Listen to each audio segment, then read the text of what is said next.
Hello hi. Hello hi. ಏನ್ ಮಾಡ್ತಾ ಇದ್ದೀರಾ? ನಾವು ಕೂತಿದೀವಿ. ಆದ್ರೆ ನಂಗೆ ಜ್ವರ ಕೆಮ್ಮು ಅದನ್ನೆಲ್ಲ ಆಯ್ತು. ಏನಕ್ಕೆ ಜ್ವರ ಕೆಮ್ಮು ಬರೋದು ಹೇಳು? ಏನೇನೋ ತಿಂದಿರ್ತೀಯಾ ಅದಕ್ಕೆ ಜ್ವರ ಕೆಮ್ಮು. ನಾನು ಆತರ ಎಲ್ಲ ತಿಂದಿರಲ್ಲ. ನೀವೇ ಆತರ ಸುಳ್ಳು ಹೇಳ್ತೀರಾ? ಸುಳ್ಳು ಹೇಳ್ತಾ ಇಲ್ಲ. ಈಗ ನನ್ಗೆ ಯಾಕೆ ಬಂದಿಲ್ಲ ಜ್ವರ? ನನ್ಗೆ ಯಾಕೆ ಬಂದಿಲ್ಲ ಕೆಮ್ಮು? ನೀನ್ ಐಸ್ ಕ್ರೀಮ್ ತಿಂದಿರ್ತೀಯಾ? ಗೊತ್ತಿಲ್ಲ.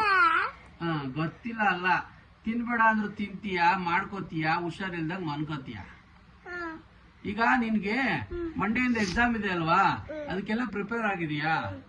ಪ್ರಿಪೇರ್ ಆಗಿದ್ದೀನಿ. ಆದ್ರೆ ನಂಗೆ ಜ್ವರ ಯಾಕೆ ಕಳಿಸ್ತೀರಾ ಅಂತ ಪ್ರಿಪೇರ್. ಅಲ್ಲ, ಒಂದ್ ವರ್ಷ ಎಲ್ಲ ಓದ್ಬಿಟ್ಟು ಎಕ್ಸಾಮ್ ದಿನ ಹೋಗ್ಲಿಲ್ಲ ಅಂದ್ರೆ ವೇಸ್ಟ್ ತಾನೆ.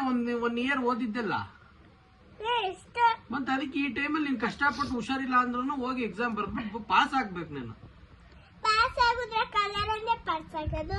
ಕಲ್ಲರ್ ಪಾಸ್ ಆದ್ರೆ ನಿನ್ ಫ್ರೆಂಡ್ ಪಾಸ್ ಆದ್ರೆ ನೀನೇನ್ ಮಾಡ್ತೀಯ? ನೀನ್ ಅದೇ ಸ್ಕೂಲ್ ಕೂತ್ಕೋತೀಯಾ? ಇನ್ನೂ ಒಂದ್ ವರ್ಷ ಎಕ್ಸ್ಟ್ರಾ ಓದ್ತೀಯಾ? ಗೊತ್ತಿಲ್ಲ, ಎಕ್ಸ್ಟ್ರಾ ಓದುತ್ತೀನಿ. ಆದ್ರೆ ಗೊತ್ತಿಲ್ಲ. ನಮಸ್ತೆ. ನಮಸ್ತೆ ಅಲ್ಲ. ಈಗ ನೀವೇನ್ ತಿಂದ್ರಿ ಇವತ್ತು ಬೆಳಿಗ್ಗೆ ತಿಂಡಿ? ಬೆಳಿಗ್ಗೆ ತಿಂಡಿ ಪಲ್ಯ ಮತ್ತೆ ಚಪಾತಿ. ಚೆನ್ನಾಗಿತ್ತಾ? ಚೆನ್ನಾಗಿತ್ತು. ಔಷಧಿ ಕುಡಿದ್ರ ಮಾತ್ರೆ ತಿಂದ್ರ ಇವತ್ತು? ಹೇಳಿ. ಜೇನುತುಪ್ಪ, ಆಮೇಲೆ ಯಾವುದು ಸ್ಟೀಮ್. ಓಕೆ ಶ್ರೀವಿಷ್ಟ, ನಿನ್ಗೊಂದು ಕೇಳ್ತೀನಿ. ಬೆಳಿಗ್ಗೆ ಪಲ್ಯ ಮಾಡಿದ್ ನೀನೇ ಅಂತ ನಿಜನಾ? ನಿಜ. ಏನೇನ್ ಹಾಕ್ತೆ ಅದಕ್ಕೆ? ಈರುಳ್ಳಿ, ಟೊಮೆಟೊ, ಉಪ್ಪುಕಾಯಿ. ಉಪ್ಪು ಕಾಯಿನ? ಉಪ್ಪು ಖಾರನ?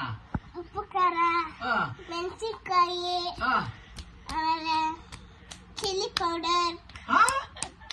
ಈ ಪರವಾಗಿಲ್ಲ ಕಣಮ್ಮ, ಮಾಡಿದ್ಯಾ ಸೂಪರ್.